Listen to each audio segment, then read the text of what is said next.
What is going on, guys? Welcome back to Wrestling City. As always, I am your mayor, Taylor, and this is your Raw on Netflix review for January 26th, 2026. And this was the go home show for Monday Night Raw for the 2026 Royal Rumble. Now, I enjoyed tonight's show. I really did. I thought what they did tonight was a well. Let me start off by saying this. Actually, the build up to this year's Royal Rumble has not been great. Um, Now I don't know if that has to do with the reason why the Royal Rumble isn't taking place in the United States, so that they know that they don't have to sell tickets for the show because they know that the American fans aren't going to travel to Saudi Arabia to go to a Royal Rumble show. That could be it.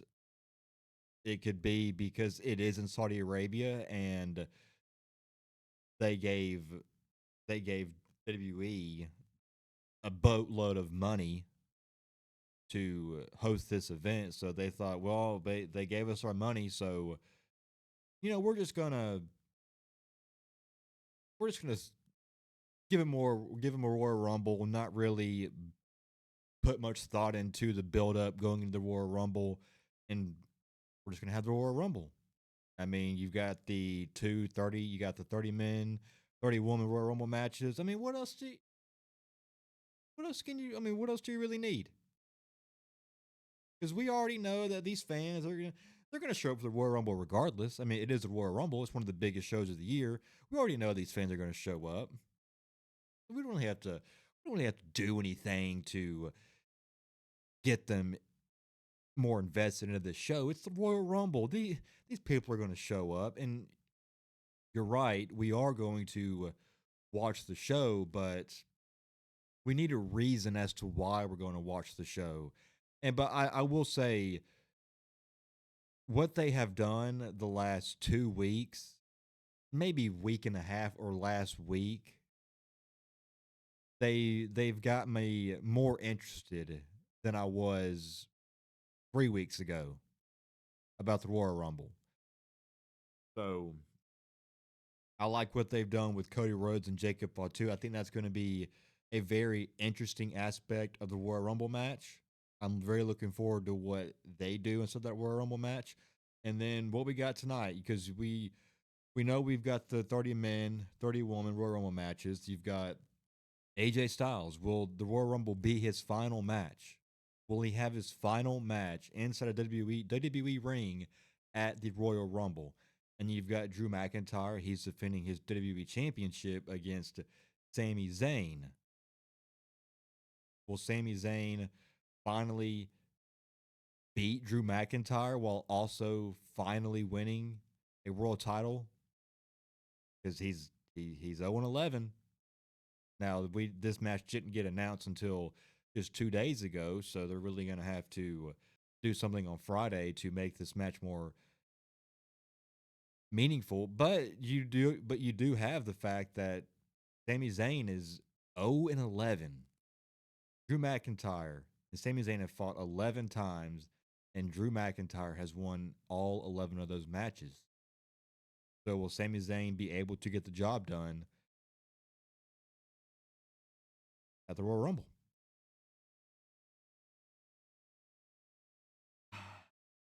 Who knows? Who knows? But we will find out this Saturday.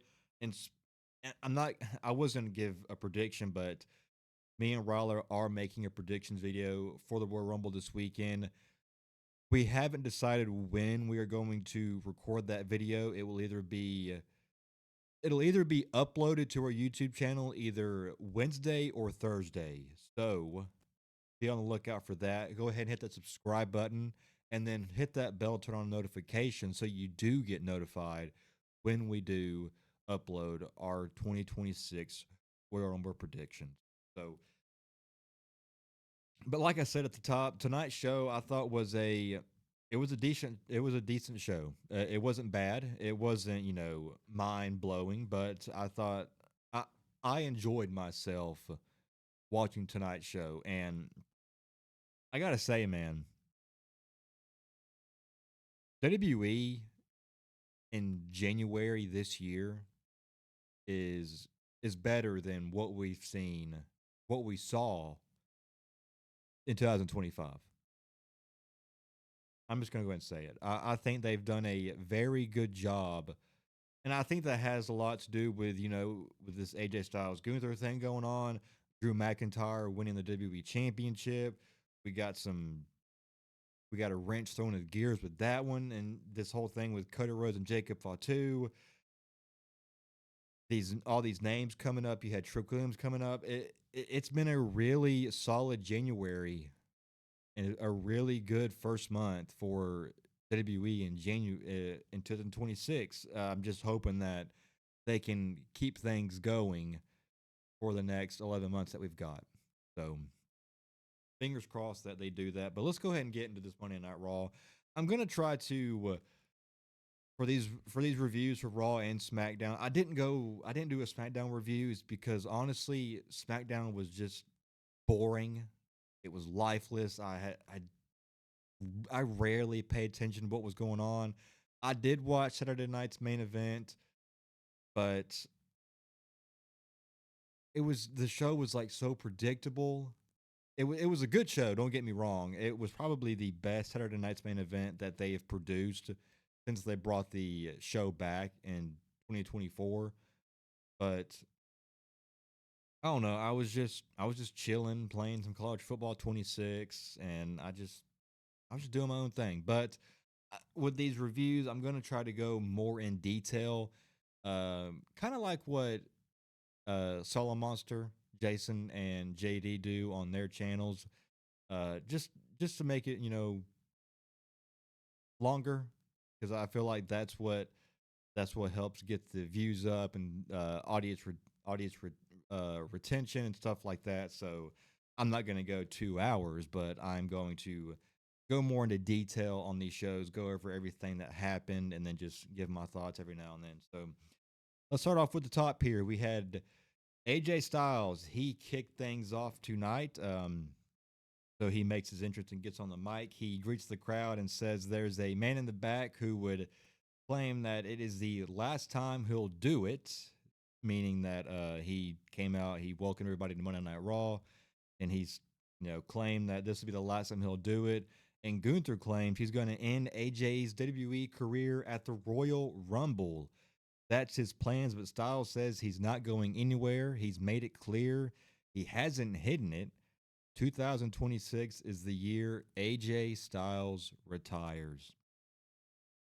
He says John Cena showed that you can take a year to say goodbye. 2025 was the year of John Cena, and there's no reason 2026 can be the year of AJ Styles. There's men in the locker room around the world he'd love to wrestle one more time, and he wants to be the world champion one more time. Now, when he said that, I knew as soon as he said that CM Punk was going to come out here during this and interrupt AJ Styles. And that is exactly what happened. He says his back is against the wall, but Gunther isn't phenomenal. And then CM Punk's music hits, and here comes CM Punk.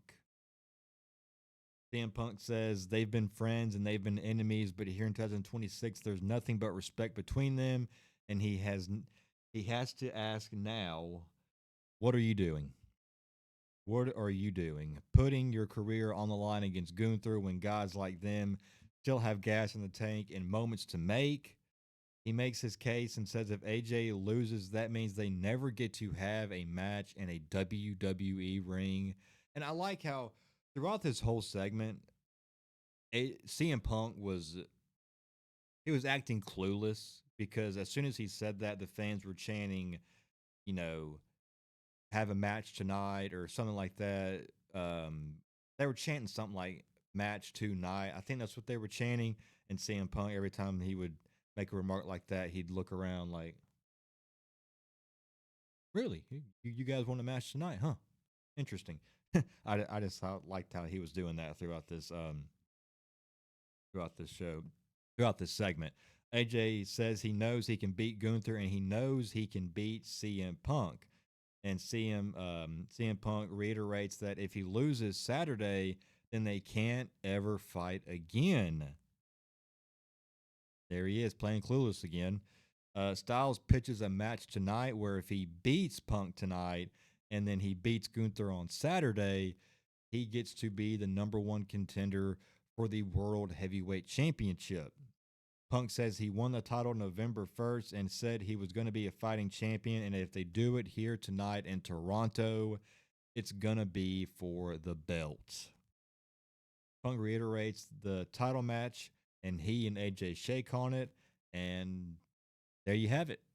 The main event for tonight's show was set CM Punk versus AJ Styles for the first time ever inside a WWE ring for the World Heavyweight Championship. Was it going to be the last time as well? We'll find out on Saturday night if AJ Styles' career comes to an end. Only time will tell, though. Next up, we had a little six women's all star tag team match. I mean, you could call it that because every woman in this match is pretty much an all star. You had Liv Morgan, Raquel Rodriguez, and Roxanne Perez versus Io Sky and Rhea Ripley versus and Stephanie Vaquer. This was a really fun women's tag team match. The women have been, excuse me, the women have been killing it. The Raw women's roster has been killing it for quite some time now. I wish I could say the same for the SmackDown women's roster, but I just can't. That roster needs help really bad. So I'll pick it up here after the commercial break here. Perez with a wait, let's see here.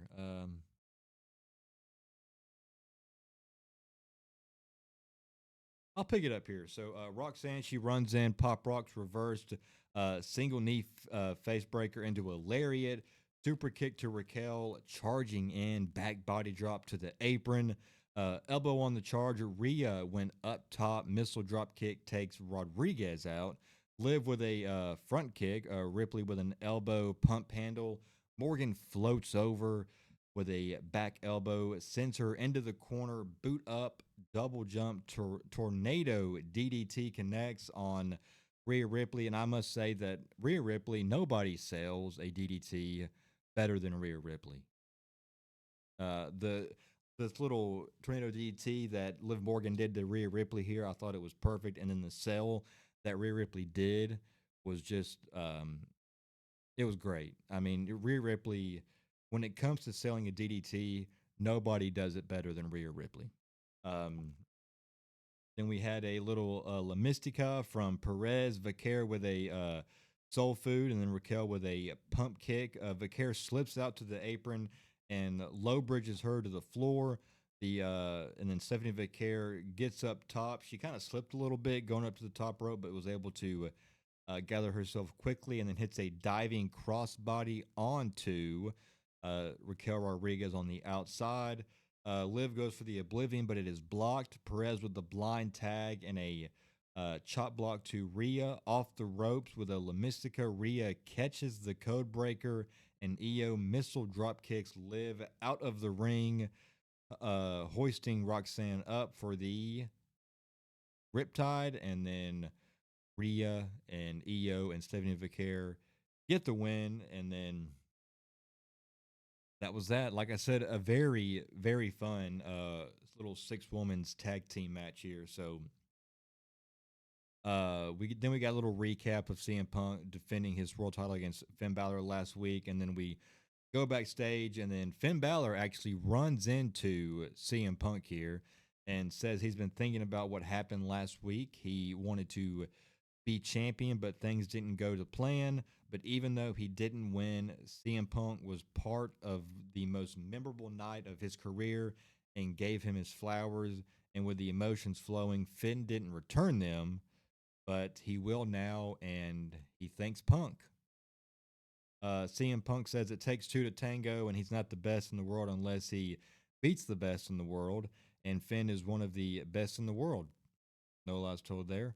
With John Cena retired and AJ Styles retiring, there's not a lot of guys like you and me left in this locker room, and he needs to think about his legacy and whether hanging out with guys like Dominic Mysterio is really what he wants. And if he wants another title shot, he can win the Royal Rumble, and Punk can see him in Vegas. And then that was that.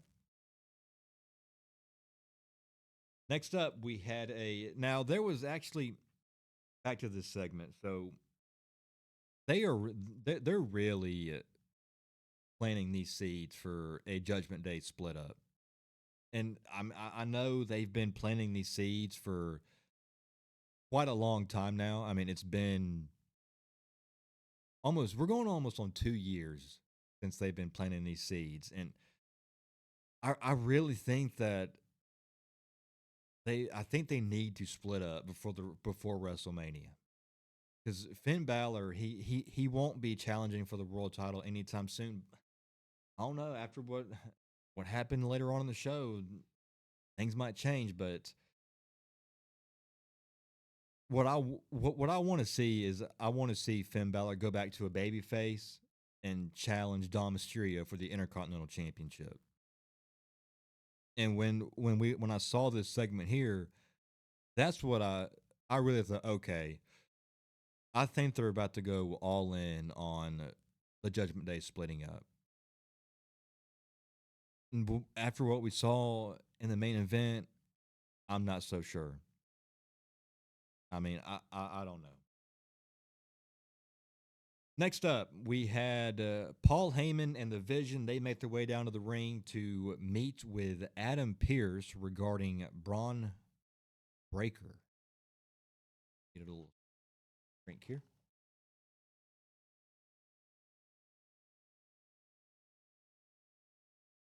Man, nothing beats an ice cold Sprite, man. My goodness. All right, so Hyman is on the mic and he's talking up with the crowd. Crowd keeps booing him like crazy. He talks up Austin Theory as a prospect of the future. Talks up Big Bronson Reed for his victories over Roman Reigns. Logan Paul for being the single most famous personality on the face of the planet today. And Braun Breaker for the sellout tonight before talking about his face to face with Raw General Manager Adam Pierce.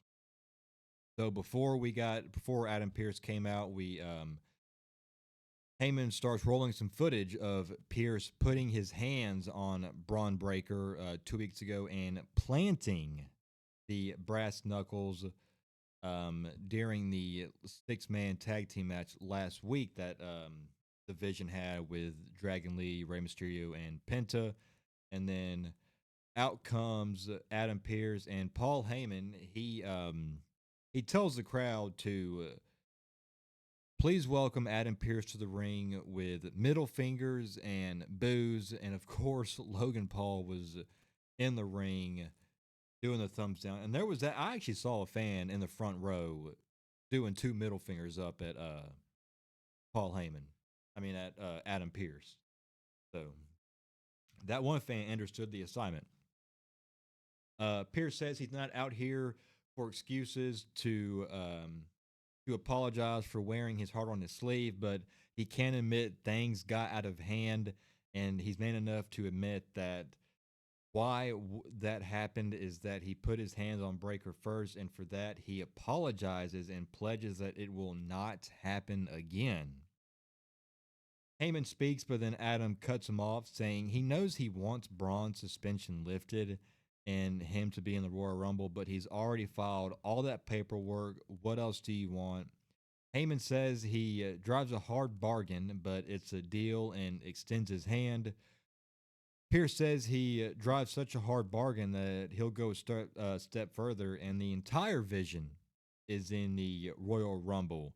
And since the brass knuckles cost Austin Theory the match last week, he needs a chance at redemption against Hall of Famer and books a match for Austin Theory against Rey Mysterio. And then Rey Mysterio makes his entrance with Dragon Lee and Penta, and We go to a break before the match kicks off. Now,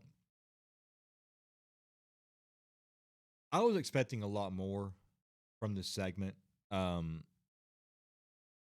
First thing, so you remember 2 weeks ago when Adam Pierce got that phone call and then Paul Heyman said you might want to take that? I was hoping that we were going to find out who was on the other side of that phone, but I also think that WWE did that just to add more intrigue into that whole into this whole thing between Paul Heyman, Braun Breaker, and Adam Pierce. I doubt that they were actually going to have somebody else involved in this, like a higher power. I don't know who they were going to put in that spot. It wasn't going to be Triple H. It wasn't going to be Dwayne. I saw some people saying that. Oh, it was probably the final boss. I mean, what does The Rock have to do with Braun Breaker? I mean, why would The Rock want to help out Braun Breaker? Why would The Rock want to have? I mean, there there's literally no connection there whatsoever. So, but fans they got to throw The Rock's name in there so they can get their engagement, their money from Elon on Twitter. So, and then I was thinking that whenever whenever they said that they were going to meet this week, I thought that maybe they would Adam Pierce was going to reinstate Braun Breaker because we knew that was going to happen. But I thought there was going to be some caveat thrown in there, like, okay, Braun, you're reinstated, but you have to enter number one, and you have to prove to me why you want, like, if you want to be in the Royal Rumble match so bad, and if you want to be in a world title match again, you're gonna have to really prove it to me and enter at number one and have to eliminate 29 other men. But instead, he puts he just throws Braun Breaker in the Royal Rumble, and then he throws the rest of the division in the Royal Rumble.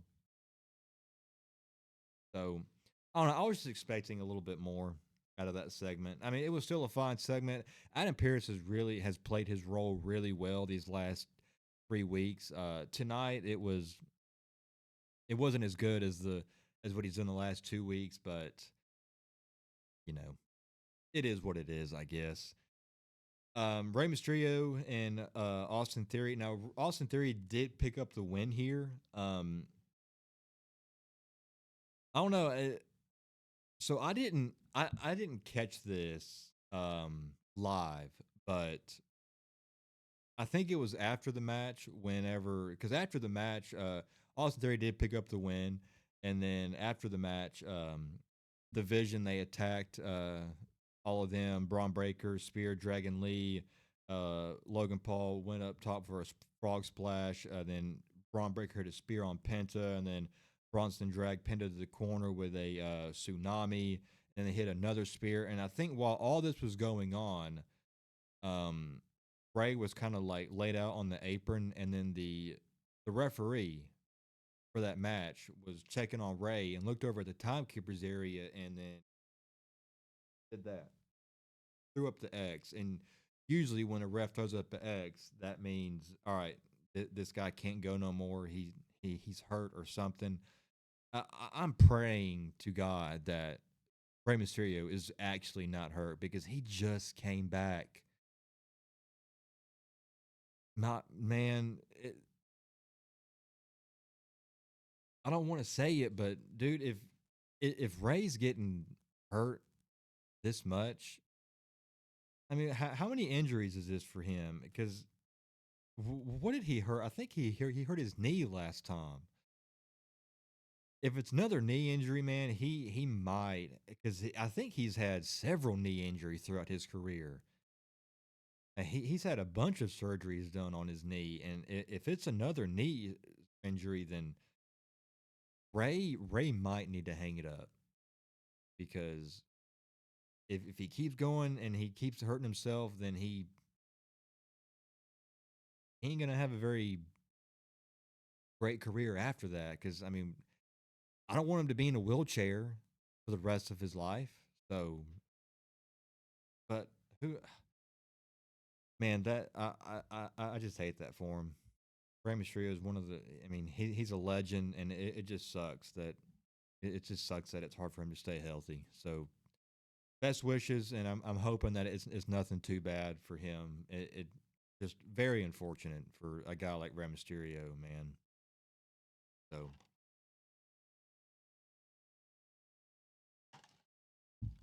um, after that, Natalia had a little video promo where she explained why she turned on Maxine Dupree, saying it's a whole new her, and when she's done with Dupree, she's coming for it all. And she said Natalia elevates, but Natty decimates. So it does look like we are going to be getting a the Natty Neidhart character that we saw in GCW, and I think we saw some of it down in NXT too when she was feuding with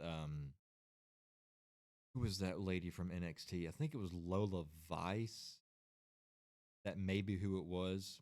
So we may be getting that. I mean, look, like I said last week, I've never really been a big fan of Natalia because I mean she was doing the whole. I mean she's been doing the same character for 10, 15 years. So I'm hoping that this Natty Neidhart character can change that for me. We'll see though. This segment was it was okay. It was nothing crazy. So we after that Raquel Rodriguez is walking and she's like screaming for Stephanie Vaquera backstage when Bailey tells her to stop yelling while she's on the phone. Raquel keeps walking and Stephanie blindsides her, and referees and road agents are right on hand to break the brawl up, and then they send us to a break. Now this right here is what I enjoyed. So we have a Michael Cole. He had a little sit down interview with Gunther that they filmed earlier on during the day. So Michael Cole, he asked why he made AJ put his career on the line. He asked what he had to gain with just another match, and now he stands in um, how he stands to gain Styles' career for his trouble.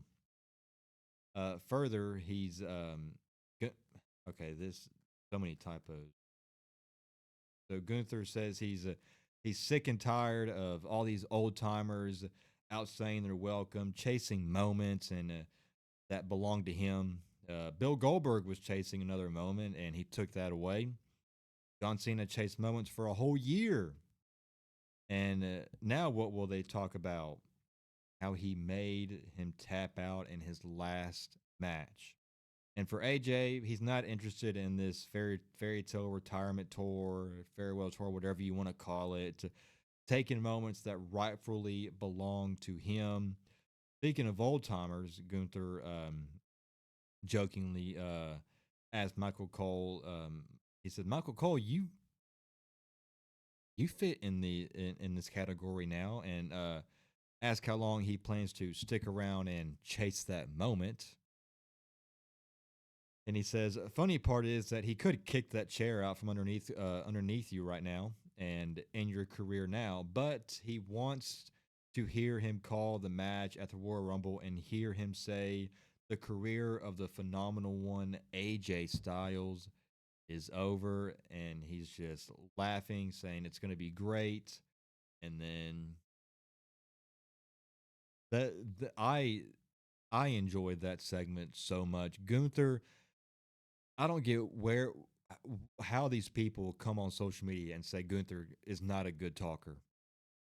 He is a phenomenal talker, no pun intended. But he's so good at just being that snarky heel where j- just like this where the things he says, like, man, you want, like, he just wants he just wants you to make you hate him so bad. And the way he laughs in this is just like he's just playing with us, and I just like it. He's just so good at what he does. So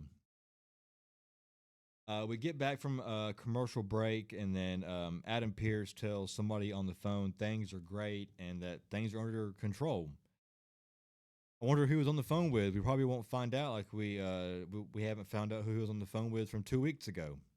So Finn Balor rolls up and says that he is going to enter the Royal Rumble, but Pierce says he had a title shot last week and he filled that spot. And so that means now the Rumble is full.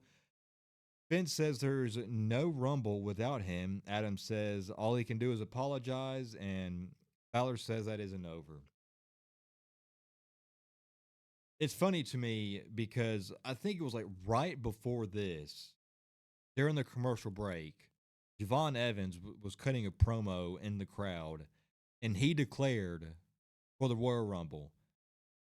And then just about 2 minutes later, Finn Balor declared for Royal Rumble, and it's full. Did Javon Evans just take the last spot or something? Like, what are we doing here? I still think there's a way that Finn Balor gets in the Royal Rumble. I mentioned this on social media. I don't know if they played out this way, but what I am pitching is I do think Dom is going to return this weekend at the Rumble. So what I am pitching here is Dom is getting say the timer, it counts down, the buzzer sounds off, Dom's music hits, but he's not coming out. And then they go backstage. Dom is like laid out, and then the rest of the Judgment Day are around him, like checking on him. And the medical or whatever is like, okay, Dom can't go. And then Finn Balor's like, you know what? I'll fill in for him. So he goes in there, he pretty much just takes Dom's spot. And then on maybe the next Raw or a couple weeks later on a Raw, you can have it where Dom Mysterio finds out that it was Finn Balor was the one that took him out, took his spot in the Royal Rumble, setting up Finn Balor versus Dom Mysterio for the Intercontinental Championship at WrestleMania. That I think that's how I would do it. I don't know if that's how they're going to do it, but that's how I would like to see it play out. I'm just doing a little fantasy book in there. So, but I mean, so after he talks to Adam Pearce, he runs into Liv Morgan, and who berates him for doing good sportsmanship with CM Punk. It reminds him Judgment Day is his family, and Finn says this isn't as straightforward as it seems. I didn't know what he meant by that, but we found out later on what he meant by that. After that, we had a fatal four way to determine the number one contenders for the men's world tag team championships. You had Alpha Academy, Akira Tozawa, and Otis versus the Creed brothers versus the Los Americanos versus the New Day. My God, man, this Raw tag team division, the WWE tag team division in general is not good. And Otis and Tozawa pick up the win, and they are the number one contenders for the World Tag Team Championships. Look, I love the Usos, but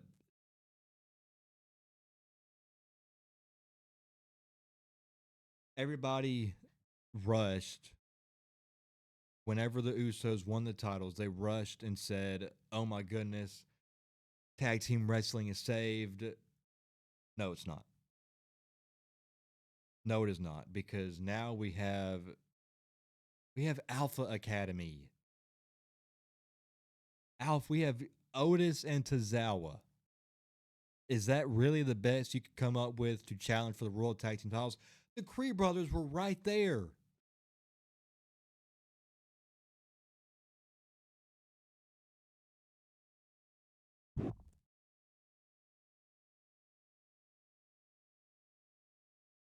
The tag team division is about is about the only low point right now for WWE in 2026. Everything else outside of that, and the SmackDown Women's division, those two things are the only low points so far in 2026. Everything else has been pretty solid, but they have got to do something with both of those things because it is the drizzling shits right now. So,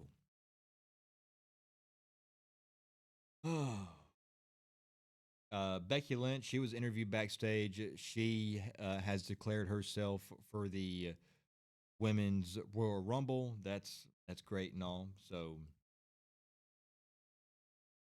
here we have a little. Well, actually, before we get into this, so earlier in the night, Ricardo Rodriguez and Stephanie Vicaire, they had that little brawl backstage. So then Adam Pearce has made it official for next Monday. It will be Stephanie Vicaire versus Raquel Rodriguez in a Philadelphia street fight. Stephanie Vicaire is winning that match.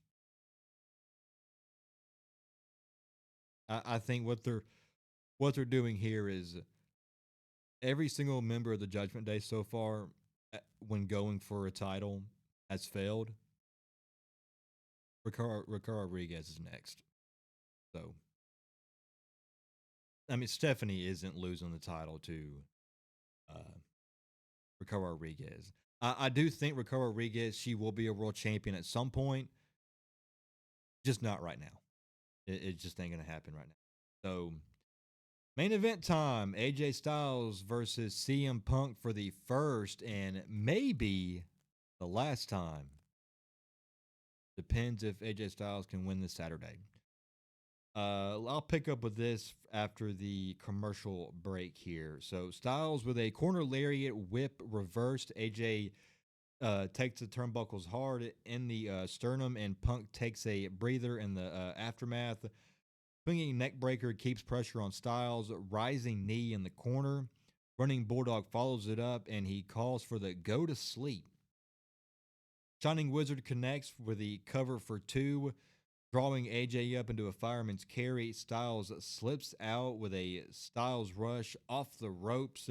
Sliding forearm with a corner lariat. Fireman's carry. Punk slips out. Hammerlock. Pepsi twist for two. Punches to the dome, drawing AJ up. Clubbing blows. Fireman's carry. Go to sleep blocked. And AJ counters into a Yushigoroshi for a near fall. Styles limping over, drawing Punk up, setting him up to the turnbuckles, trading punches, jockeying for position. CM Punk drops him with a gourd buster off the top and perches with a diving elbow for two into the end of Anaconda Vice on the kick out. Styles counters into a head scissors counter that to a bridging pin. AJ bridges out of it, thinking about the Styles clash, but Punk gets him back in the corner. Shoulder block. Styles rolls him through for the calf crusher. CM Punk gets away. AJ gets him up, but Punk gets the ropes to save himself. Styles clobbers him with an elbow on the apron, lines him up, punches. Punk catches the knee and then hits a go to sleep on the floor on the outside. Referee Jessica Carr is counting. CM Punk trying to pick up AJ Styles but can't, so he rolls into the ring, and then AJ Styles barely beats the count at 9.5. Trying to pick Styles up, AJ's dead weight, and he has to let go. Trying again, this time Styles goes for a schoolboy flash pin on the kickout. Uh, he hits it, so he goes for the schoolboy flash pin, but then when Punk kicks out, AJ Styles lifts him up with a Styles clash, and CM Punk kicks out at 2.9. AJ Styles sets up the phenomenal forearm, but it is blocked at the ropes. They are trading elbows in the middle of the ring. Pele kick connects, and both men are down. AJ's fired up, seeing the opportunity, going for the Styles clash. Punk gets under him. Styles blocks the fireman's carry again. The Styles clash is blocked. Fireman's carry. AJ grabs the top rope, and then out comes Finn Balor and clobbers them both with a shotgun drop kick into the corner. That sends Styles out of the ring, and the only time we see them in a WWE ring ends in a DQ. And now I can see why they did this because they don't want to beat AJ Styles before his um, career match, pretty much his retirement match, pretty much before this weekend. And then you don't, obviously, you weren't going to beat CM Punk and take the title off of him when you're this close into WrestleMania season. So, Punk, so then Finn Balor gets outside, does a drop kick into Punk into the barricade. He does it twice. Back inside, he hits the coup de grace, not one, not two, but three times. And then Finn stands tall and raises his fist for the camera. And that is how we go off the air. So it looks like Finn Balor is not done with CM Punk. So I don't see them adding this. They're not going to add this match to Royal Rumble. It's too late. The card is set. They're only going to do 4 matches. That's what they do for these Royal Rumble shows. So they're not going to have it added to this show this weekend. I don't know what their plan is. I really don't. What I could see happening is I don't know, man. So say somehow there's a fuck up finish in the Styles and Gunther match this weekend because I just don't see AJ Styles retiring this weekend. I can't imagine it. I just can't. So maybe there's a fuck up finish in that, and the Elimination Chamber is next, and then you have the Elimination Chamber where both Styles and Balor are in there. I don't know. It's all going to depend on what happens in this Styles and Gunther match for me, honestly. What they do with Finn Balor next, because I don't know if they're just going to go into another Finn Balor and CM Punk match again. I mean, they very well could do that, but for what? Just for just for Finn Balor to lose again? I don't know. Because yeah, that happened, and I was like, okay, I I I'm lost actually. I really am lost. But that is your Raw review. Let me know in the comments down below. What did you guys think of Monday Night Raw tonight in Toronto? What was the thing that what was your biggest takeaway of the show? I'd love to hear your guys' feedback on that. And if you guys did enjoy this review, make sure to hit that like button and hit that subscribe button. Come join Wrestling City, the greatest city in the world for all of your wrestling content. I promise you, you will enjoy your stay here in Wrestling City. I promise you that. And that's about it. I'm getting out of here. Next time we see you guys is for our Royal Rumble 2026 predictions. Until then, good night, guys. Take care. God bless. Peace.